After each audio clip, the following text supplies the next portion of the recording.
Ladies and gentlemen, welcome to episode 1 of the Bait Breakdown, presented by the Tackle Talk podcast, a multi-part series where we take an in-depth look at the 4 major types of a bass's natural forage: baitfish, crawfish, aquatic insects, and reptiles and amphibians. On today's episode, we cover baitfish with special guest Shan O'Gorman. Episode 1 of the Bait Breakdown starts right now. Hello everybody, I'm Bill Dance, and you're listening to Tackle Talk. Hey everybody, and welcome back to a very special episode of the Tackle Talk podcast, our first episode of our 4-part series, The Bait Breakdown. These 4 conversations will be brought to you with no ad interruptions after the beginning of the episodes, so we got to give a big thanks to the folks that made this all possible. First and foremost, American Legacy Fishing. ALF is the title sponsor of the Tackle Talk podcast for 4 main reasons, and 4 main reasons only. They have an incredible selection of high-quality fishing gear. They have extremely fast shipping times. They have the best prices that you'll find anywhere, and they have hands down the best customer service in the fishing industry. Make no bones about it. If you are looking for new or used gear, go check out American Legacy Fishing and see for yourself why they have one of the most loyal fan bases in all of the fishing world. If you're looking for anything from G. Loomis, Dobbins, Daiwa, Shimano, 13, Lew's, Megabass, anything like that, go check out www.americanlegacyfishing.com today. I cannot tell you how many messages that I've got from you guys and how blown away you've been with your experiences with American Legacy Fishing, and that's what it's all about. So if you haven't yet, go check them out. Head over to www.americanlegacyfishing.com and see for yourself why everyone is raving about ALF. Thank you so much to the good folks over at ALF for making this series possible. All right, ladies and gentlemen, here we go. I have been working on this series for months now. I am beyond excited to put it out. This is all because of you guys. So you, the listeners, told me that your favorite episodes that we've done here at the Tackle Talk podcast are when we take a deep dive into something that's either science-related, biology-related, kind of the biology of fishing. So most notably, the 2 episodes that we've done with Shan O'Gorman, you guys absolutely love. But in the past, we've done some other stuff too. We've done episodes with the Ohio Department of Natural Resources Division of Wildlife, stuff like that. So I listened to you guys, and I started to throw around some ideas of ways that I could kind of improve on those episodes and those past conversations, and I kept coming back to one main idea, and that was I wanted to learn more about the biology of the bait. As anglers, we spend an exorbitant amount of time researching biology, behavior, habits, and common patterns of bass themselves, but we spend very little time studying the biology, behavior, habits, and common patterns of the bait, the thing we're trying to imitate all day long out there on the water while we're fishing. So I broke it up into 4 categories. I basically told myself, when I think of bass bait or bass forage, I think of baitfish, crawfish, aquatic insects, and reptiles and amphibians. So then, once I identified that, I really went out in search of experts in each of these specific areas, and I found them. The 4 individuals that I was able to interview for this series are definitely experts in their respective fields. So today, episode 1 is the baitfish episode, and we have the man, Shan O'Gorman. And this was probably the easiest choice of all time for me because Shan is the baitfish guy. Shan knows his baitfish, his bluegills, his threadfin shad, his gizzard shad. It's what he does for a living, stocking and managing fisheries, and the biggest part of that is managing the forage. So our episode today is with Shan O'Gorman. Next week, we have episode 2 on crawfish with Dr. Zachary Loafman. The following week, we have episode 3 on aquatic insects with Dr. Sally Entrikin, and we'll end the series the following week, episode 4 on reptiles and amphibians with Dr. Matt Cross. But today is all about baitfish, bluegills, shad, you name it, we're going to talk about it. And I think you guys are going to see really quickly that yes, we do try and tie a lot of this back to bass fishing, but this series is truly meant to be a deep dive into the bait itself so we can better understand these different types of forage, truly interesting conversations with people that I have not heard on any bass podcast, on any other bass fishing shows, because we spend so much time focusing on the bass and so little time focusing on the bait. But not today. Today, the bait shines, the bait is king, so we will get right into it. Here is our conversation for episode 1 of the Bait Breakdown, the Baitfish episode with Shan O'Gorman. All right, ladies and gentlemen, we are back with everyone's favorite guest today. One of the, if not the, probably most requested guest ever. You guys like him more than you like me. It's Shan O'Gorman, the aquatic biologist. Shan, thanks for coming back, man. Thanks for having me back, man. So obviously this is the bait breakdown. This is a project we've had in the works for a while. I think you were probably the first one I told about wanting to do this. I mean, this was months ago at this point. We're finally putting it together and getting it going. And it's been so much fun just to sit here. And again, I use this term all the time, but nerd out on some aspects of bass fishing that I think we don't spend enough time on. If I think in one of the other episodes that I recorded, I don't know if it'll be in front or behind this, but I said we spend so much time trying to imitate these things. We spend 8 hours a day out on the water trying to imitate X, whether it's bait fish or crawls or something like that, and we don't take the time to understand the nuances of what it is we're trying to imitate all the time. So this will be a whole lot of fun. You are obviously bait fish expert. We have heard from you multiple times and learned more in those episodes than almost all the other episodes combined. So we're excited here. Really quickly, for those that maybe this is their first time hearing you on the show, they've missed the other two, real quick rundown. You were a fisheries scientist. You graduated from University of Georgia, right? And that was probably, goodness, I don't want to date you, but that was eons that ago, was a couple man. decades That ago, was right? So long ago. It was a while back. I graduated, let's see, the radio was rocking. My Name is Mud. Oh, Primus. Primus was a real popular song the year I started. My Name is Mud was popular the year I started in Athens, and I graduated in 96. Okay. You got a couple decades on this. Yeah, the grunge years. And then you obviously kind of specialize in fish management, pond, small lake kind of stuff too. And now you're basically spreading your information on the internet, especially Instagram, for everybody to tune into. If you're not followed the at Aquatic Biologist, go follow him. If you like information heavy stuff, you don't just post pictures of like, dude, here's me with an 8-pounder that I got the other day.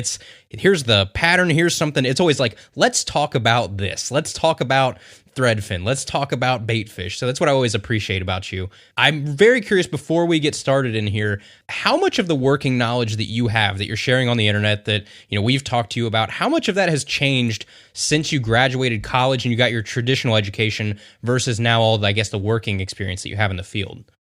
That's a good question. Not much really, as far as population and the problems that I incur. Fisheries management problems that I incur, let's put it that way. You always have like dredging types of problems, trash types of problems, weed types of problems. Those types of maintenance problems are always existing in lake management as well. But with your fisheries stuff, the biggest problem is it's catch and release, releasing too many bass back when they should harvest a few of the smaller ones. And one of our podcasts, we got in depth on that. I think it was the second one. So if you guys listening are new, you can check out the second one. We talked in depth about that. But really, since the 90s, since I've been out, I've taken my shocking boat all over the Southeast. I've been to Chicago. I've been as far west as Texas. It's a very, very common problem, and it hasn't changed. It's been the same way. It's gotten to the point where you could call me from almost anywhere and give me a description of the problems that you're having, and I'm going to tell you're going to be harvesting some bass.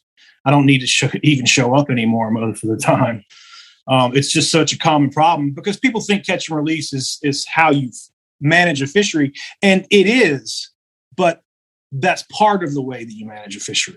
They're only getting part of it. And that's what got me going as aquatic biologist. It's kind of grinded my gears over the years that there's not somebody out there going, because I am not the only person who knows this stuff. I'm not unique in my knowledge here. There are lots of fishery scientists. There's lots of biologists that work for the state. There's plenty of local guys around, or your extension agents. And there's just tons and tons of information out there.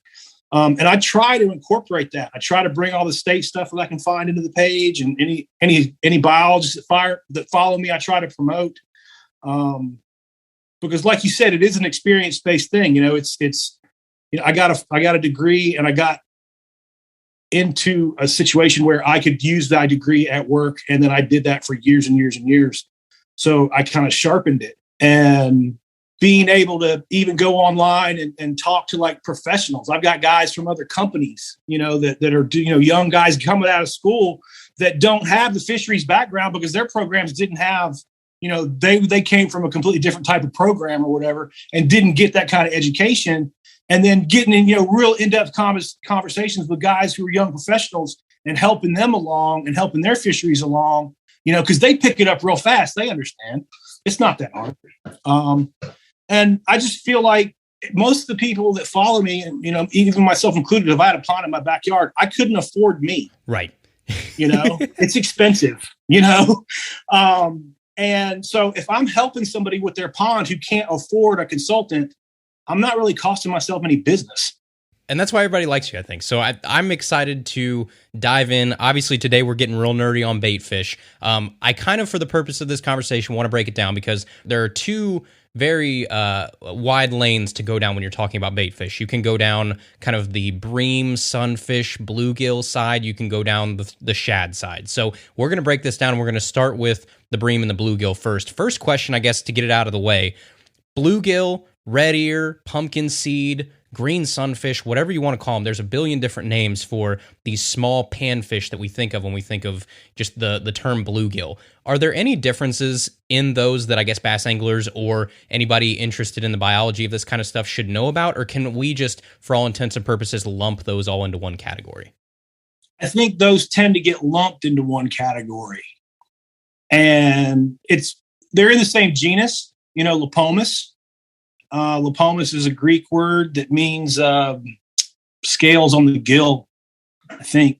I'm going way back now. That's back about 95, man. That's way back.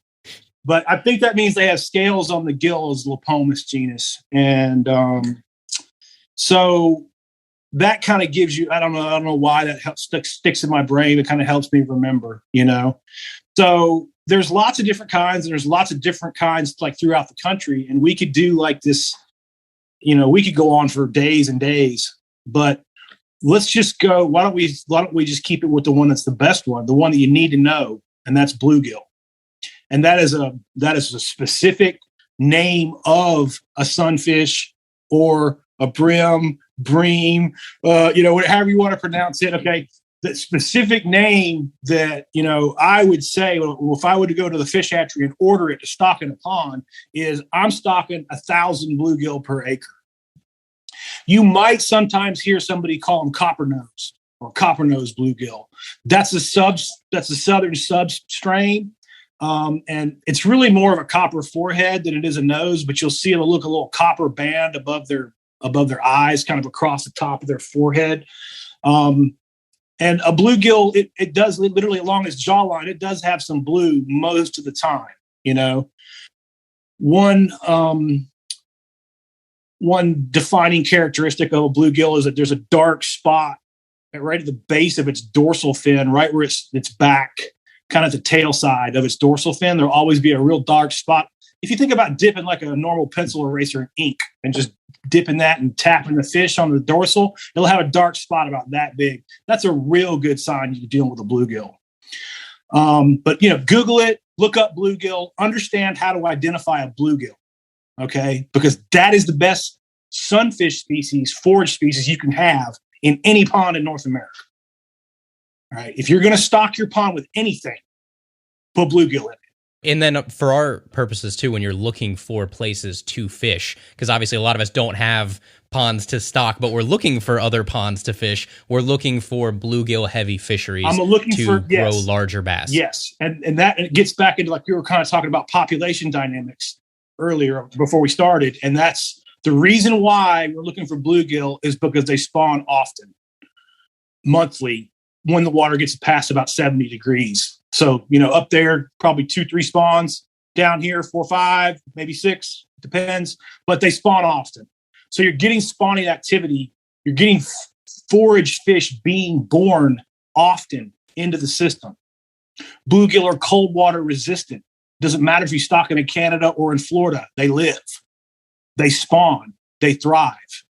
There are certain environments that you're going to get better, Another good thing about bluegill is they take fish feed. They respond to a feeding program.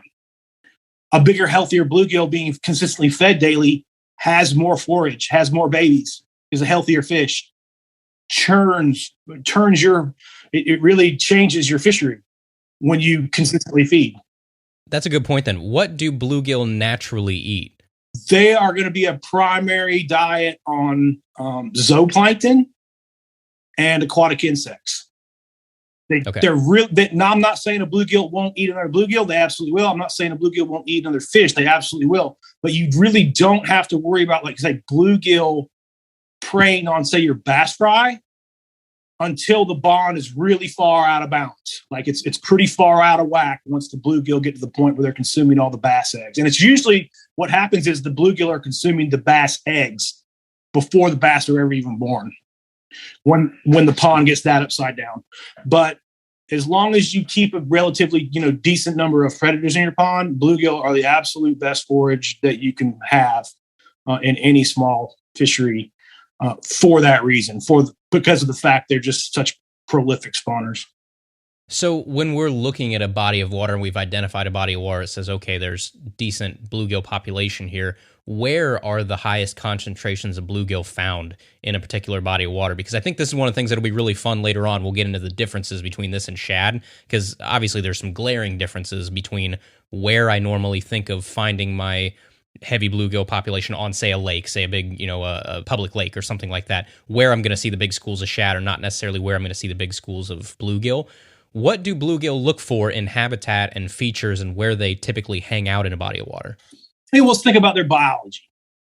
They're not in a school, they will school. They'll swim around in a school, but they're not a schooling fish like a shad. They're not depending on schooling and survival like a shad. So, and they have a flow bladder. They can sit in one spot and just hang out. And they do. They sit around. Just look around any tree or bush, aquatic vegetation. Let's think about their diet. It's zooplankton. Well, that's just floating around in the water. So they kind of get whatever floats by.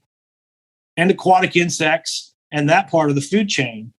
Well, that's basically getting into just critters, just cricket-looking type bugs, and exactly what you would expect with go fishing with any type of bug-like.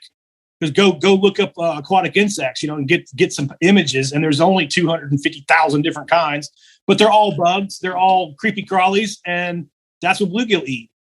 That's a good point. So that's why you see bluegill around the bank. Yeah, you're not seeing them out in the middle. There aren't a lot of creepy crawlies in the middle. Of the lake. And where the creepy crawlies going to be? They're going to be like on the bottom side of the lily pad, in the weed mat, tangled up in there. Right? They're going to be in that type of habitat.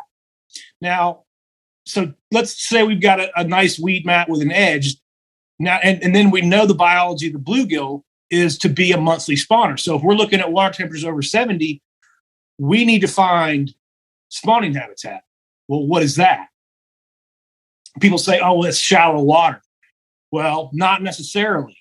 With these new depth finders on my friends' boats and stuff I've been going on, man, I'm seeing bluegill beds in 28 feet of water. So is it bottom composition they're looking for then? Exactly. It's bottom composition they're looking for. And you're going to find them on pea gravel and sand. Primarily, they're not going to want to be on like a clay, muddy bottom substrate. They're not going to be on like a brown, dirty kind of benthic substrate. I'm not saying they can't spawn on those substrates. They can, but you're always going to find the bluegill beds on the sandbars or on the gravel bars. Is it true that they move into the old bass beds too? A lot of times, because the habitats are really similar. But I don't know that. Okay. I don't know that the bass are just going to come in, make a bed, spawn, guard it, and leave. The bluegill are going to be making a bed and staying with it. The males are going to guard that nest. It's kind of be their thing. You know what I mean? Because they're going to be spawning a lot in there. And then that gets into have you ever watched bluegill spawn? Bluegill do donuts around their nest when they spawn. Oh yeah, all day. You know what I mean? So if you can find a lure that mimics that when they're doing that, a lot of the lures that we would use in that situation, maybe like a super fluke, that would give a darting motion left and right or something like that. Odd, erratic kind of a dart like that. Or just begin, once you've identified the bedding area, then you'll be able to keep an eye on it and know when they're bedding. And kind of be able to pattern, because they're going to be back there in a month. So you're going to know every month where about, they're at. if they're not on those beds and you saw them 2 weeks ago, well, you got about 2 weeks before they're back.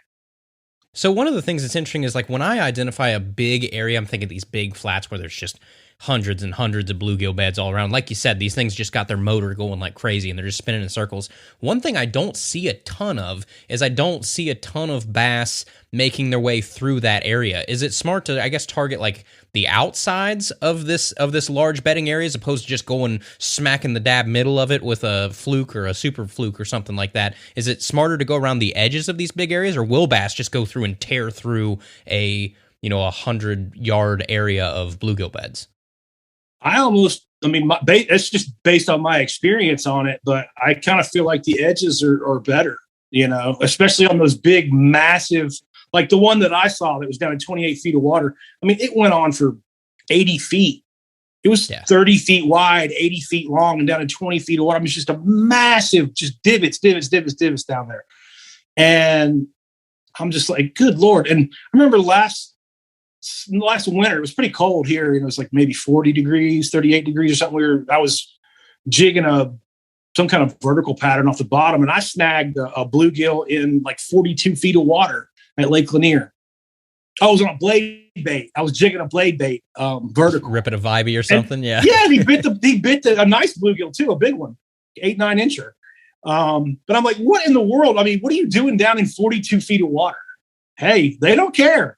If there's food, there's habitat, they're there, oxygen. And of course, at Lake Lanier, that's 42 feet's no problem that time of year. So, yeah, no problem. So what about colors then? One thing I'm interested in, do bluegill have spawning patterns that they'll go through where there's a change in their appearance at all? Or is it pretty much, because the interesting thing about bluegill is you see 5 bluegill and they all look different. Is it just that's just they all look different, they're all going to look different forever? Or is it caught in different types of, I don't know, the spawning patterns or things like that?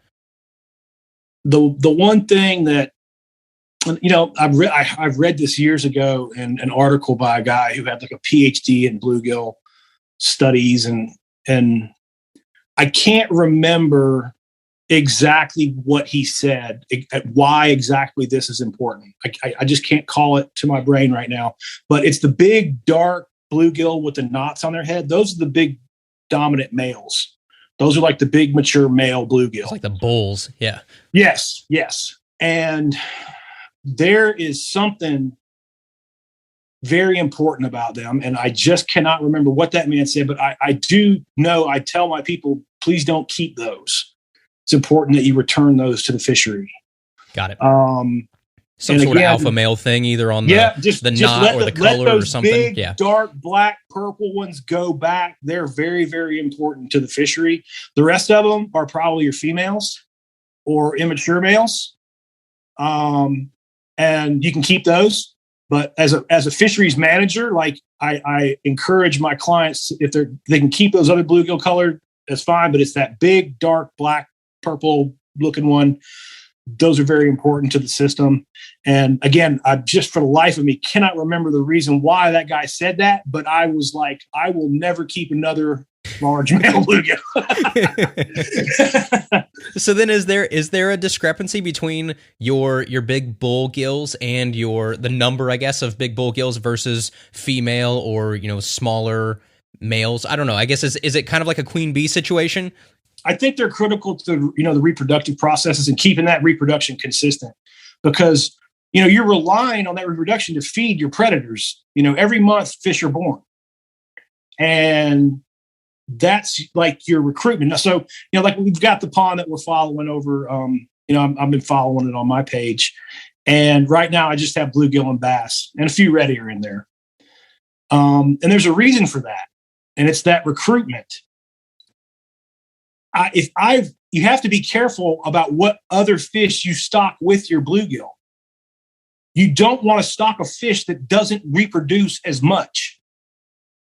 Okay? You're better off with a whole pond full of bluegill than a whole pond full of bluegill plus. And I'm just going to say something else because this is a nationwide podcast, okay? But again, bluegill are the best. And you don't have to be a scientist and go out and try to figure out, can I get away with this or that or the other? The answer to that is no. Dr. Swingle at Auburn took 30 years and stocked every single combination of that thousands and thousands of times. That's been done for you. Okay. Just listen. Bluegill are the best. Stock those.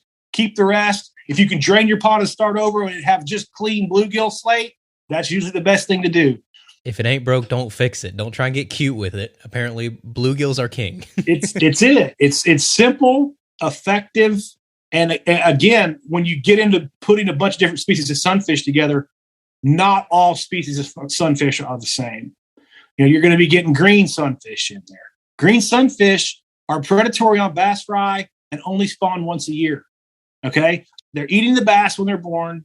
They're eating the bluegill fry that are born for your bass to eat. They're eating each other, and they're not providing any forage to that fishery whatsoever. So basically, for every pound of green sunfish you have in there, you're missing a pound of bluegill forage that could be spawning monthly, providing forage to your bass. Instead, you have a pound of fish that's consuming some of the forage that your bass want to eat. Do you understand? Yeah. Does that make sense? You're not maximizing what your forage base could be. Exactly. Basically, what you're doing is putting gas, like water in your gas, or pulling a spark plug off your motor. And the more different varieties of sunfish you throw on there, the more spark plugs you're pulling off your motor. Usually, if you don't know what you're doing, you're messing up. You know what I mean? So that's interesting. So then again, for all practical purposes, if you're going around and you're looking for, especially small bodies of water that can produce bigger fish, you're looking for those ponds that you're not seeing a whole lot of green sunfish around the edge. You're not seeing a whole lot of, other kind of weird bream bait fish. You're looking for pure bluegills. Green sunfish is a great example because we get the problems with them here, and I know you guys get them there. Yeah. If I see a pond, and I know you've been there, it's just like, that's a green sun. Maybe I'm there 30 minutes and I've caught 5 green sunfish, just a little bit smaller than my hand. I'm packing it up and leaving. Next place. Okay, you've had no bass reproduction in that thing forever. I don't need to stay there and wait. I don't need to put my shocking boat in and do it again. I've already got that T-shirt, right? I'm leaving. So then you mentioned that down there, obviously, your bluegill spawn a whole lot more than mine do up here. Mine up here, like you said, it's a couple times a year, maybe. Down there, you got 5-6 times a year. Sometimes these bluegill are spawning and maybe it's down there too, but especially for up here where there's a larger period of time in between the spawns. What's the behavior look like for those bluegill? Maybe say like a post spawn, like immediately after a spawn. What are those bluegill doing? Are they hanging around the same area? Are they just going back to kind of their normal life of under the lily pad, under the tree, and then when nature calls again, they're going right back on their spawn? There's no in between. Yeah, and that's what I like about bluegill there as well for my forage in my ponds, because of the habitats, the habits that they express, their habits just for survival and just how they are very similar to largemouth bass, and that's my primary predator, right? So I've got a forage that's trying to hide in the same area as my predator, right? That's perfect. Okay. And that's exactly how I have my pond set up right now. I have very young bass. I stocked 2-inch bass earlier in the year, right?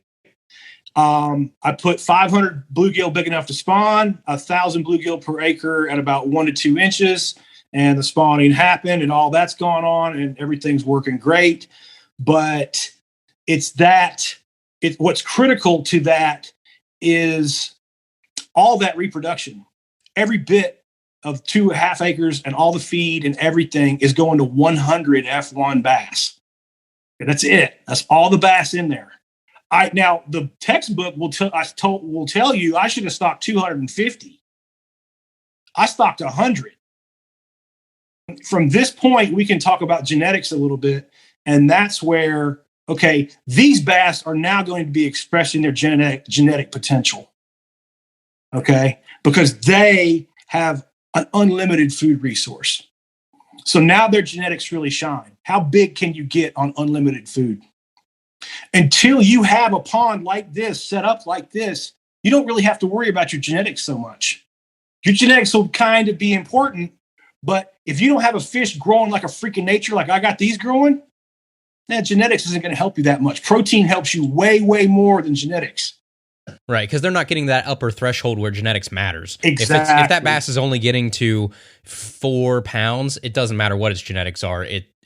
All genetics pretty much, for the most part, can get to 4 pounds. It's when you're trying to get to 10, 12, 15, 18 pounds, that's when you need different strains. And exactly. And now, see, we're talking about pressing a genetic potential, and we're talking about a trophy largemouth fishery. So that would be a place that we could probably transition over and start talking about adding shad to a small fishery and why we do that. So here in just a second, obviously we'll move to shad. Couple really quick questions on bluegill, because these are questions I honestly have no idea on. How quickly does your average bluegill grow? We've talked about growth patterns of bass before. How long does it take a normal bluegill fry to reach that, hand-sized bluegill? Right. And that gets back into where the heck you are in the world, Fair. Down here, quick, very fast. Like under a year? Oh, Lord, yes. Let's see. Okay. I have no idea. I don't know if this is like a 2-year thing or a 1 month thing. Let's see. I'm trying to think. If my 1 to 2 inch fish are probably swimming around at about a 5 inch, probably about 5 inches right now. So I would say they've gone 3 inches since in the springtime here. Okay. On feed. I mean, again, in a fertilized system, in a system that only has bluegill, with a supplemental feeder that bumps them a little bit of feed every day, they can just keep their reproduction up on that extra protein. That's basically what I'm using. I'm not pressing them real hard with that feed, but I am giving them some extra feed. What is the average life expectancy of like a healthy gill? I mean, like, because I've looked at all kinds of stuff for bass. Like, some of the bass around here, the 18, 19, 20-inch bass are 10 years old. I'm sure it's a 1/20th of that on the bluegill spectrum, but how long do they live? I would think, again, let's talk about, you got a 20-acre pond full of 5 to 8 pound bass. Your bluegill don't live very long. They're not long for the world. You got a pond, you got a different situation. You got a 1,000-acre reservoir, again, with plenty of weeds and hiding places and completely unfair habitat for the bluegill to get away with. I'm thinking, you're going to see 6-year-old, 8-year-old bluegill in some place like that. Holy cow. So these are those giant slabs you're seeing. Yeah. Yeah. And when you get up north, like, I know, like, once you get, I'm seeing a couple inches of growth this year. Like, I'll probably see 3 inches of growth on my bluegill this year. I'm thinking, up north, probably 1 inch. That's probably a more realistic on feed, or in a situation, where they're growing and doing well. I would expect you'd see probably like way up north, like 1 inch a year, mid-range, probably like 2, and then down by me, like 3. Got it. So let's move to shad then. You hinted at it. Let's go to the other side of the bait fish spectrum here. And I'm going to start off with some of the similar questions because I want to understand shad a little bit better, and then we'll kind of get into how these coexist or big differences, things like that. But to start off, obviously there are the two giant types of shad. There's gizzard shad, threadfin shad. You hinted at it a little bit. I can't remember if we were recording or not, that one of those plays much more up here. One of those plays way more down by you. But can you explain the difference to just, somebody that's not super versed in shad, of the big differences between gizzard and threadfin? Yeah, there's actually a kind of an easy way that I use to ID them in the field. If you take your index, like your fingernail, and try to open the mouth of a gizzard shad, okay, your finger is going to go around, your nail is going to go around a round nose and underneath the body of the fish, and is going to be pointing back up towards the sky before you can open that fish's bottom jaw and pull its jaw open. Okay, so a gizzard shad has a rounded nose, and it's because it roots the bottom, it roots the plankton, the zooplankton out of the bottom, roots the insects out of the bottom. It's a burrowing kind of a feeder. A threadfin shad is not like that at all. It's more like an alewife, like where you guys would have. That would be a more similar type of bait fish. Still in the herring family, though, so like your alewife or your threadfin, their mouth opens more towards the front. So if you, again, take that fingernail and hook the bottom jaw and open it, if I'm doing like a threadfin, my fingernail is going to be pointing kind of straight back through the fish, not straight up at the sky. It's going to be more pointed vertical, right? Because the mouth hinges open. Because what a threadfin is not a rooting shad, it's a filter feeder. So it's swimming through the water, capturing that plankton in its mouth like a parachute and filtering it against its gill rakers. It's just swimming with its mouth open all the time, just filtering that filtering that zooplankton directly out of the water. So when we add threadfin shad to our pond here in the next month or so, we're going to lose bluegill reproduction because those shad are filtering that zooplankton out of the water. And that zooplankton is 50% of our bluegill's diet. Okay. So there's going to be bluegill that hatch and starve to death because of the shad population. The shad is going to create that situation, and it's going to create it at a larval level that you never even see. And you have to be aware of those things when you're adding fish to a population. Okay. And that's why you should never stock fish unless you know very much what you're doing. Okay. Because it's very much in science. And I can tell by the way your eyes are wandering around. You've never thought about this before, have you? Not a bit. I'm literally on Google right now and realizing, that never crossed my mind in a million years. Yeah. So it's really common sense though, man. It's not hard. So when we add our thread fins, why we specifically use thread fins in Georgia is they're very similar. We're going to get multiple spawns per season like our bluegill, but they're going to be a little bit more like your bluegill up there. They're not going to spawn like the bluegill do here, but they are going to go 2 times usually in the spring and fall. Sometimes we'll get 3, but most of the time we'll get 2 out of our thread fins here. That changes depending on where the heck you are, environmental conditions, zooplankton, bloom. I mean, there's a lot of factors that go into that. And that's what I don't like about threadfin shad. If it gets really cold here, they die. They're a tropical fish. So let's say they take up a third of my forage base and they get killed this winter. Okay, I'm kind of behind the 8 ball starting the spring. Yeah. I'm going to be talking to the owner and saying, hey, we're going to need to replace, because we lost a lot of forage due to winter kill. We don't have those problems on a bluegill only forage base. They don't die in the winter. They can, like under ice up there by y'all. I'm not saying bluegill don't die. They definitely do die. But around here, we don't have bluegill die-offs too much.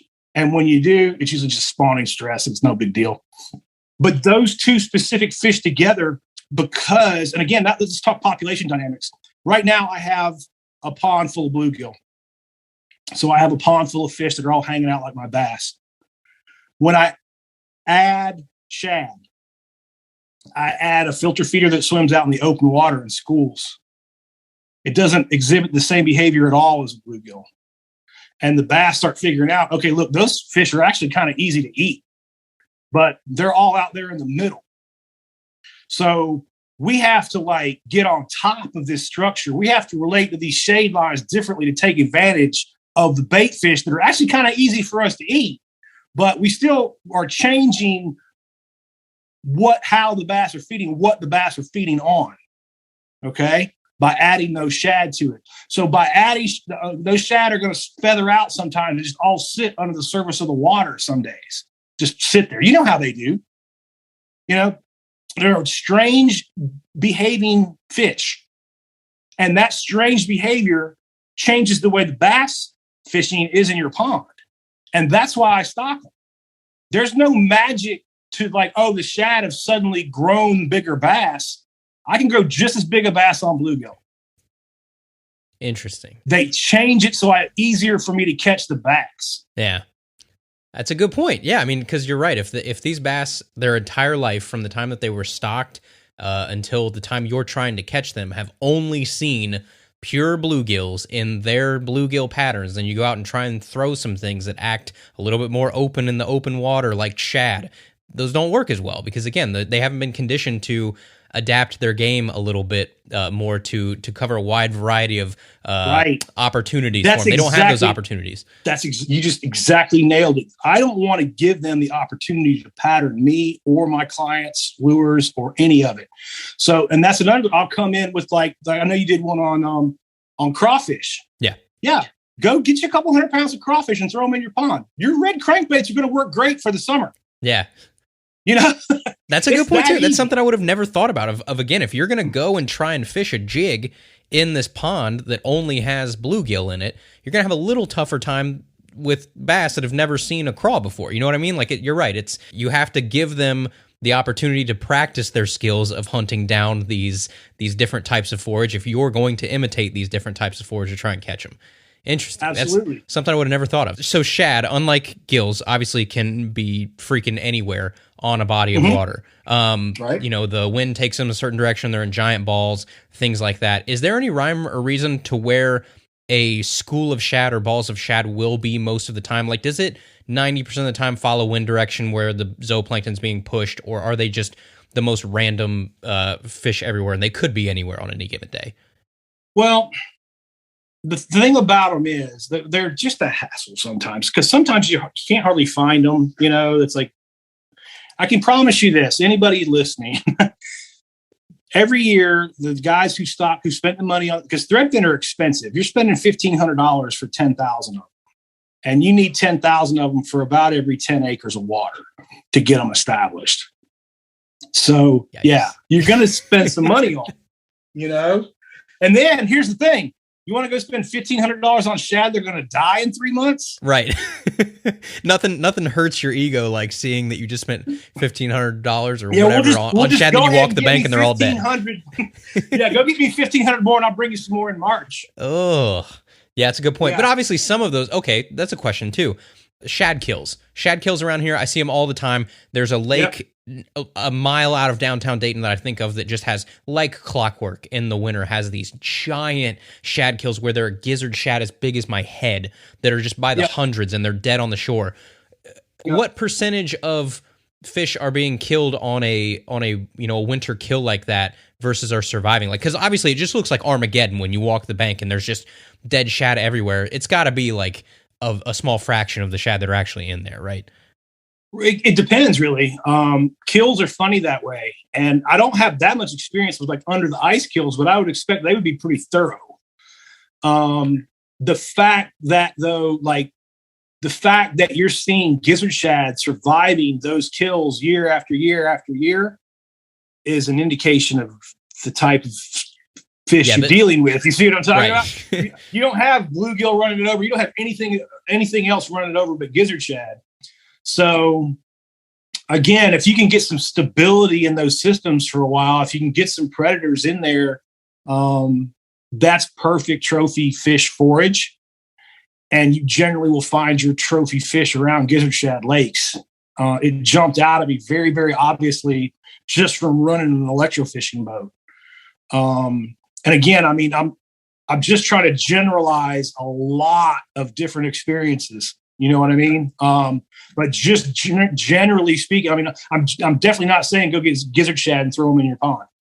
Call me and we'll talk about it, and I'll tell you the situations that I'll recommend it and not recommend it. But generally speaking, like public water, big water, out in the world fishing, if you know where to find the gizzard shad, you generally know where to find some good fish. So we talked spawning on gills earlier. Let's talk spawning on shad. So we've all heard about the holy shad spawn. It's Shadapalooza everywhere, where these fish are just going absolutely bonkers. Is it like gills where you can kind of predict when that happens? Is there a magical water temp or something like that where it just sets these fish off? Yeah, it's going to be temperature driven. On your thread fins, again, you're seeing them. I mean, I think the textbook would probably say 68, but actually you're really going to see them around 70 usually, in my opinion. Okay.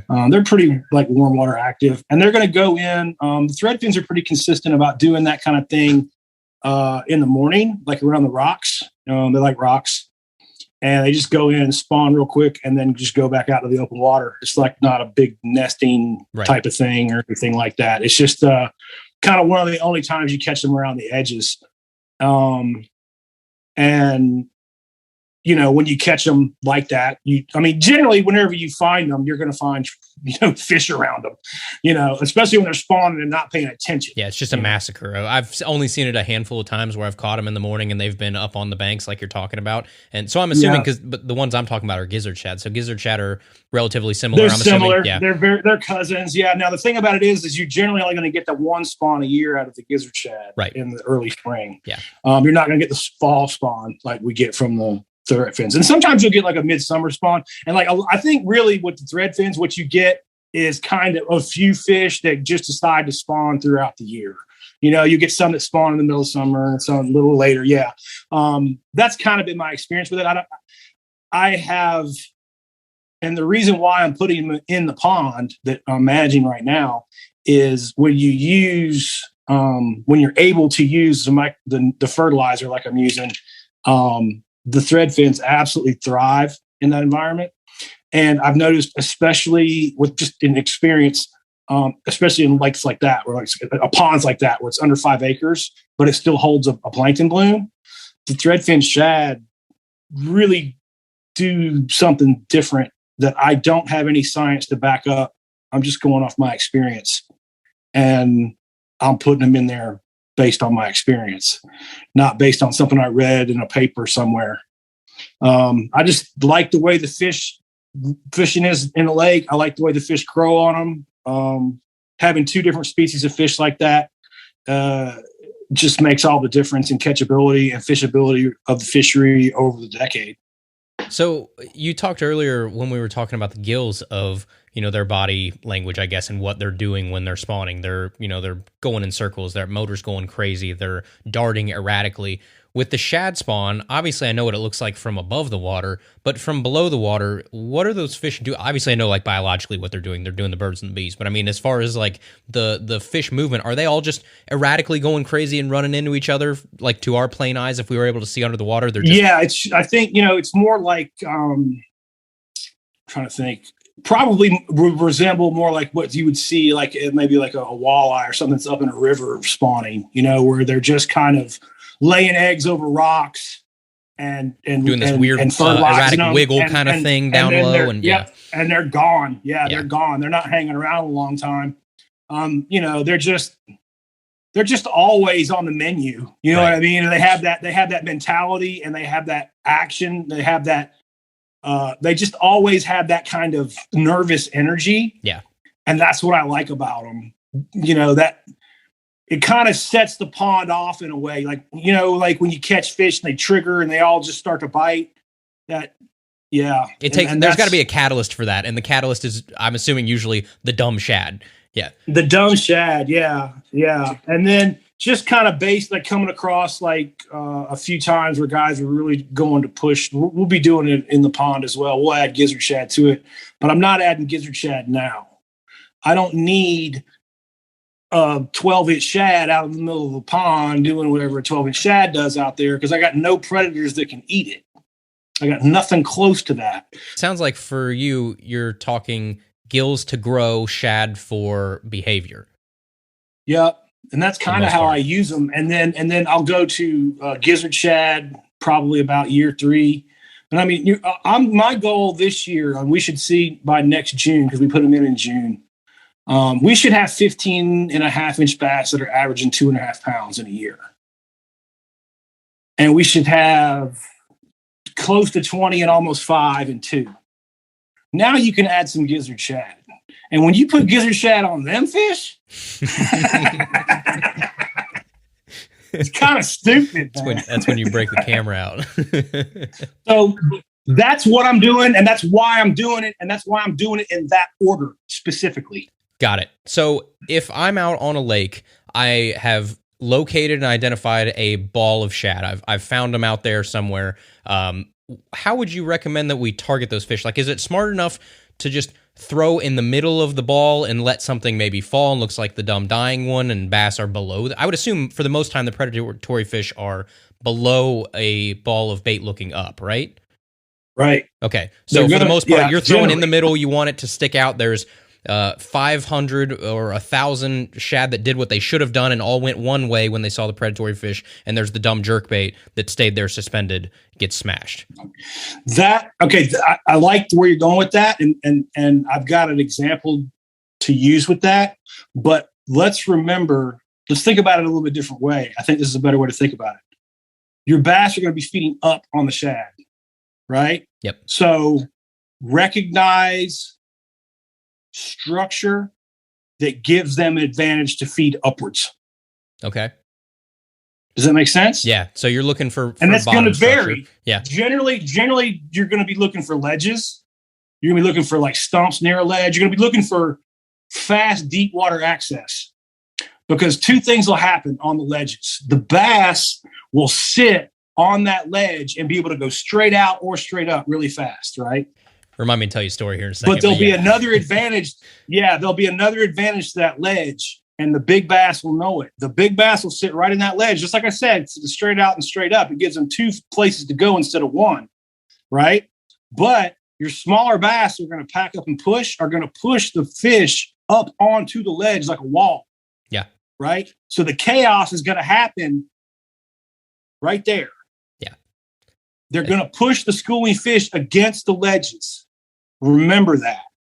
They're going to push the schooling fish against the ledges. So this sets up perfectly. So whenever this is coming out, it's probably going to be, if you're listening to this now, when this is out, it was probably a month or two ago. But from when we're recording this was maybe 2 or 3 weeks ago. I got on the craziest summer bite of my entire life, and it was on exactly what you just described. It was on the middle of a lake, big point juts out, one side of and this point juts out probably, I don't know, 50, 60, 70 yards. It's a very long point. That point is about 3 to 4 foot deep on top of the point, even out in the middle of the lake, just giant point. On one side, tapers off fairly slowly from 3 foot down to probably 7 to 8. The other side of that point, giant drop off from 3 to about 20. And sure. Yep. we fished all day on the other side of that point, thinking like what you're saying of these fish are going to be pushed up against that kind of slow tapering side that goes up to a point. Those fish are getting pushed right there, and they're going to be attacked. So the only thing that was interesting was we had a wind that was blowing these fish to the point we're thinking, okay, that's got to be the right side. No, these fish were getting pushed over the point, and where were those big bass sitting? Those big bass were sitting in 15 foot of water, 16 foot of water, waiting for those fish to come over those point and boom, ambush. So we were taking big, like 1 ounce jigs and just letting them fall off of that, 3 foot to 20 foot drop and just get smoked. And that's where they were. So again, it doesn't always have to be, if you have a two-sided point, it wasn't the side of the point that we thought, it was the other side, but those fish were still, when those shad came over, they were pushing them up against that wall and they were feeding. Exactly. And identifying, again, like that spot and what that spot looks like on your graph now. Right. So when you see that spot someplace else, stop and check it out. You know what I'm talking about? Again, that's the best way that I can vaguely describe that. And that comes from experience, but on your shad type lakes, okay, let's put it this way. Your young bass can't push schools of shad up against structure like this and create these create all this feeding opportunity in ponds with no shad. Right. That are only bluegill only. Fair point. So yeah. When I'm not, by saying that, can I grow a bass on bluegill only just as well as bluegill and shad? Yes. Will that pond fish as good? No. Good point too. So again, when you're looking for these places, again, your common angler to fish, we talked about earlier, look for your super heavy bluegill lakes and, bluegill ponds, things like that. But at the same point, there is something to be said for having a diverse style of bait fish. Just maybe there's certain bait fish you don't want as many of, like greenies and stuff like that, like you talked about earlier. Shad aren't a bad thing. Nope, shad are not a bad thing. And I know when I see shad, generally, again, like if I'm in Ohio seeing shad, I know I'm seeing gizzard shad. So I know to kind of probably scale my baits up. Yep. They're probably going to be feeding on something bigger because gizzard shad gets so big so fast. Which is so funny because it goes against everything that again, Midwestern guy to the bone, I'm downsize. And again, I'm thinking of some of the bigger fish that I've caught on these bigger lakes is when I've kind of sacked up and said, okay, let's throw something a little larger. I know these, shad from the kills and stuff. Dude, the shad get this big. Yeah, they're huge. They're bigger than the bass.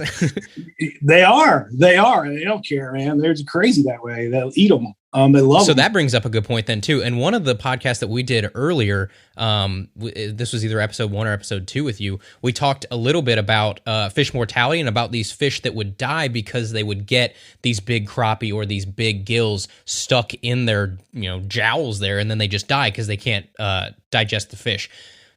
Shad, on the other hand, I don't think I've ever seen a trophy bass die because it has a shad in its mouth. It's got shad are a little bit more, I guess, slurpable for a terrible term for it. But it's like, have you ever seen that where a shad can get too big for a bass to eat? Or be dangerous to them, I guess. I guess it could be too big enough to deter them, but okay, that's big enough to cause that's a good issue? question. And the answer to that question is no. But let me tell you how gizzard shad will mess you up. Okay. Generally speaking, it's going to be in a lake, not a pond. Like if you usually don't see gizzards in a pond, but they'll be like 25, 35 acre lakes and up, So what ends up happening is there's probably green sunfish, crappie, both, something impacting, the forage on top of having the gizzard shad population. So what ends up happening is you get a very abundant gizzard shad population of large gizzard shad, like 12-inch plus gizzard shad. And what you have to remember is, our food chain, you've got our phytoplankton, zooplankton, all that, equates to pounds of bass. Again, we talked about it in the prior biomass, pounds of fish alive in the lake.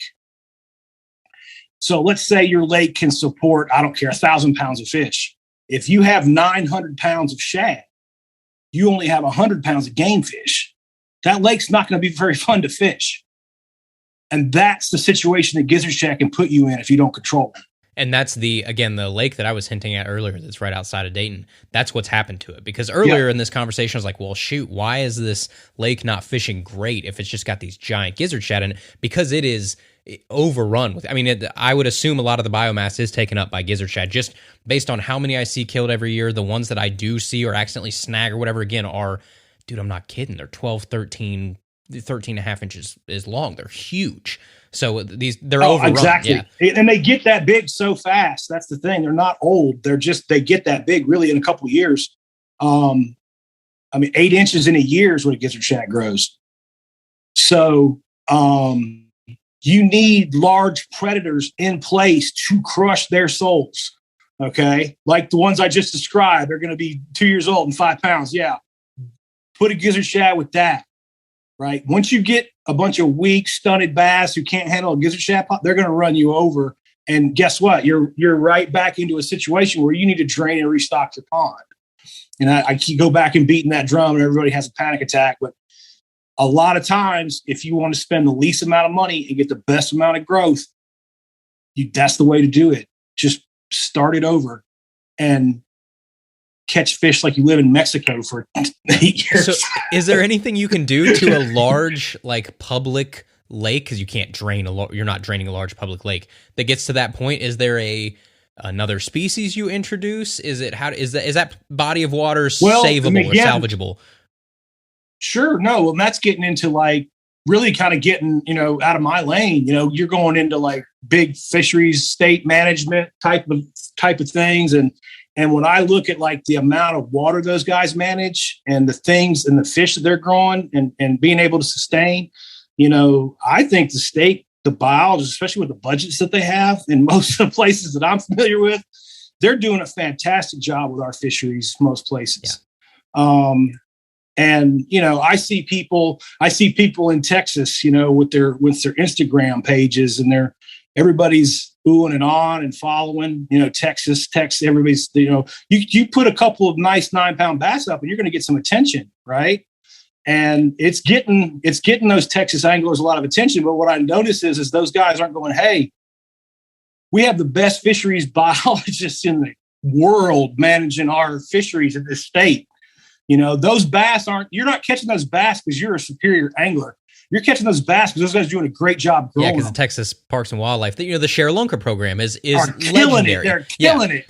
Yeah, they're absolutely just killing it. And anybody who knows anything about bass fishing wants to go there and catch their fish. Well, and the interesting part, I got a new appreciation for these folks. We had Scott Hale from the Ohio Department of Wildlife on, and he's our big head fisheries guy. I listened to that. Yeah, and it was interesting because, again, you're talking about, you hinted at some good stuff. All of the red tape they have to deal with, all of the small budgets of the small resources, but yet you want these people to give you the moon. These people in Ohio want these guys to say, okay, well, we fixed it in a year. Here's your state park lake in Ohio that grows 10 pounders. That's not how it works. So it's like the fact that, some guy goes out, he puts his Marlboro Red in his mouth, he throws a minnow out, and he doesn't catch an 8-pound bass, and he says, oh, they need to stock this lake or whatever. It's like, no, dude, they're doing a really good job with what they're given and with the climate too. There's certain things they can't change. You're not growing 15-pound bass in Ohio. We don't have the climate for it. We don't have the growth period.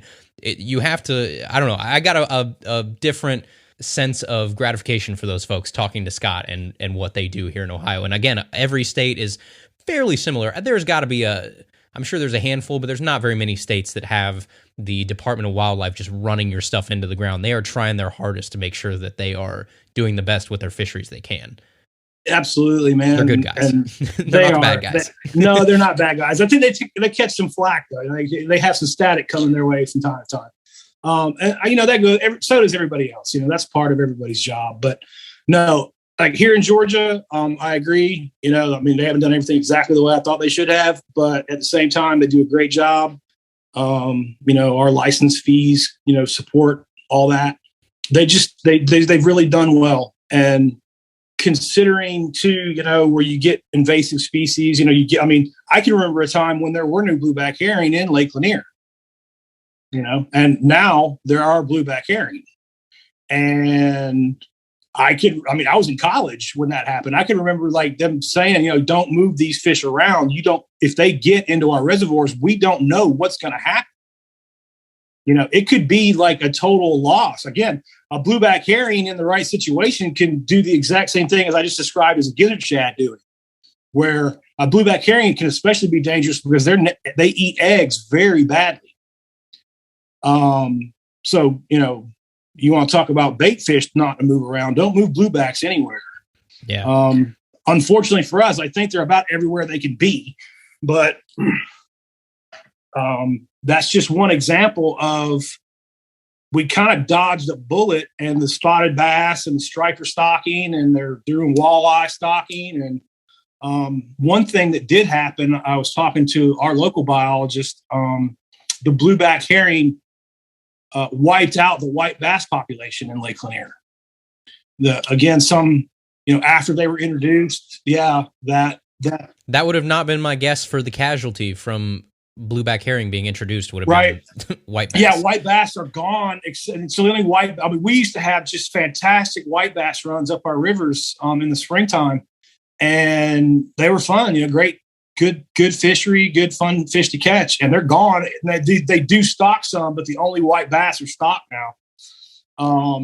So that's just kind of one example of how moving bait fish around and things can change. Not everything is beneficial. Let's put it that way. Right. So let's wrap this up with kind of bringing both of these worlds together. If a lake has both gills and shad, which obviously we talked about, that can be a very beneficial thing. How do you determine what types of year you mimic which? Like if you had to say, hey, this is probably the best time of year. If you're going out and you're trying to catch trophy bass, you're trying to catch big bass, they are probably keying in on shad at these times and keying in on gills at these times of year.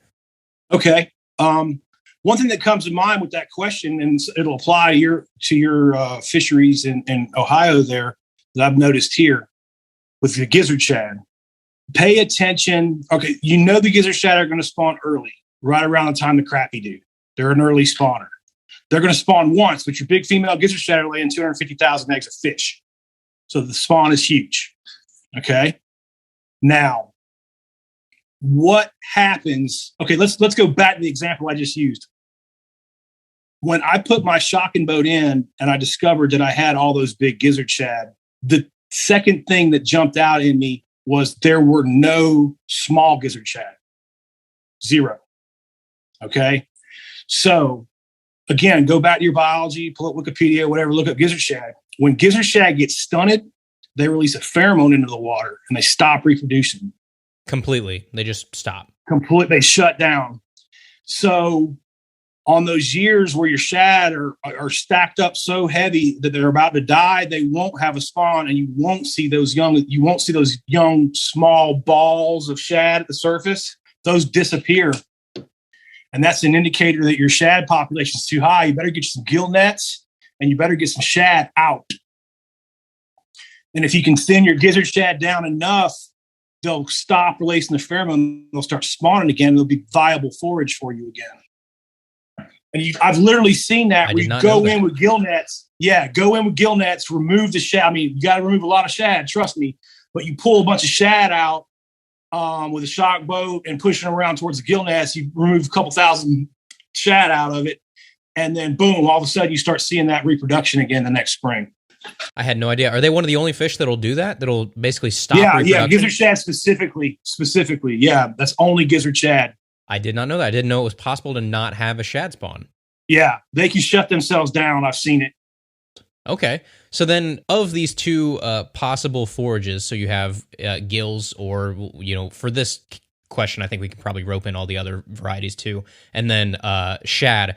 Is one of those more beneficial to a bass in terms of growth, protein, stuff like that? Is one of those a better food source, or does it matter?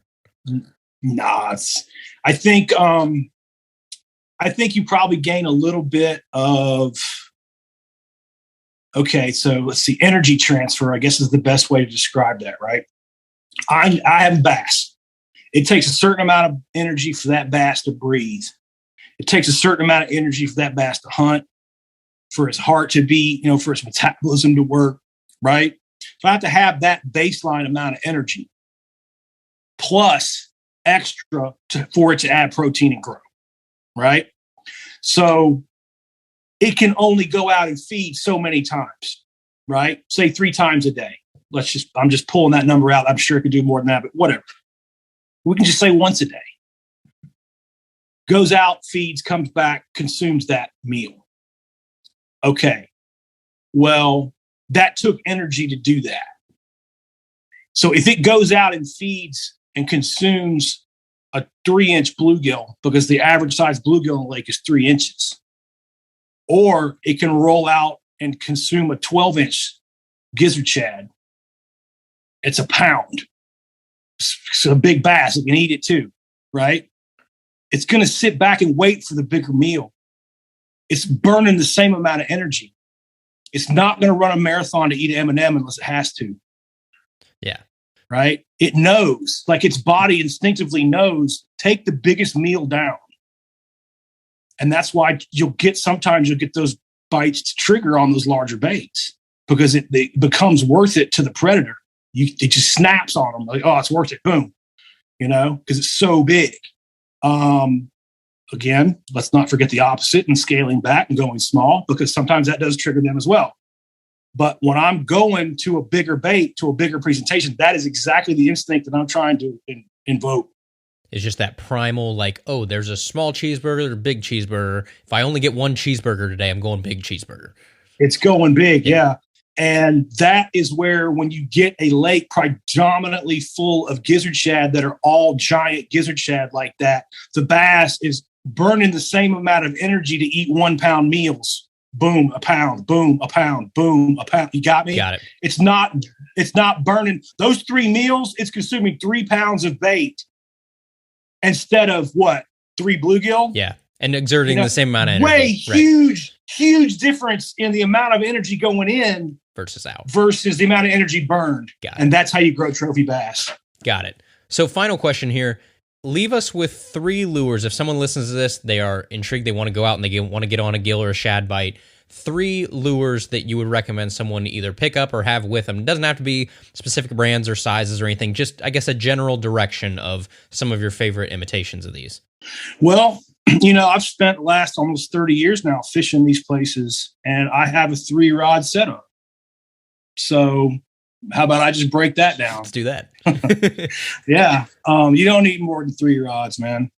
I keep a big rod, like a swim bait rod. The nice thing about swim bait rods is they also double as jig rods. Yes. And you can get away with that easy. So with your big swim bait rod, I'll also keep some big, like I've been doing picking up some nice big mop jigs, some oversized stuff. I'm tinkering around in the oversized stuff like that. But so on your big rod, you roll your big baits, chatter baits, glide baits, big jigs, and any big crankbaits. I might would roll on the big swim bait rod, deep diver type crankbaits. And then my next rod is just a crankbait rod, like a medium action casting rod. And I roll any crankbaits, any treble hook baits. Okay. On that. I do a lot of lipless, like I'll drag traps a lot, rattle traps on those, or I'll do a lot of just taking.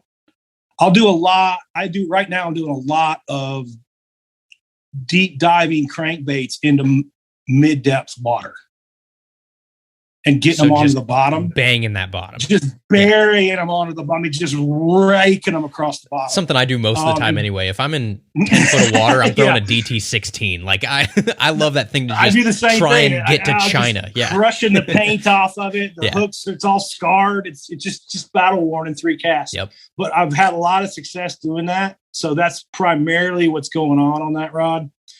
And then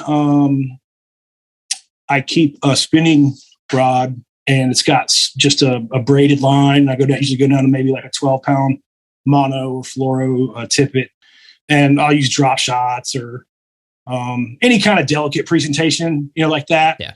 Or small crankbaits, I'll just do anything like that, delicate presentation wise. I do on the spinning tackle, and I generally fish all 3 of those rods every piece of structure that I go to. Okay. I rotate those 3 rods over everything. Got it. Which is an interesting thing too, because I think if we just want to wrap this up with fishing kind of stuff, something I'm bad at. Personally, I look at a piece of structure and I say, what's going to get bit on that? This. And I throw that, and when it doesn't work, I move to the next piece of structure instead of the next bait. Yeah. No, that's a habit that's easy to do, man. Especially if you're like power fishing, if you're like throwing spinner baits or moving fast, doing a lot of water. But I would one technique that's been working for me real well is basically just like the weightless Texas rig, but on the biggest plastics that I can find. The 5.8 bellows gill, the 8-inch bellows gill. Savage just came out one that's like 9 inches long, like an eel out of the ocean. Yeah, they kill that thing. Huge baits, and I'm not even moving them.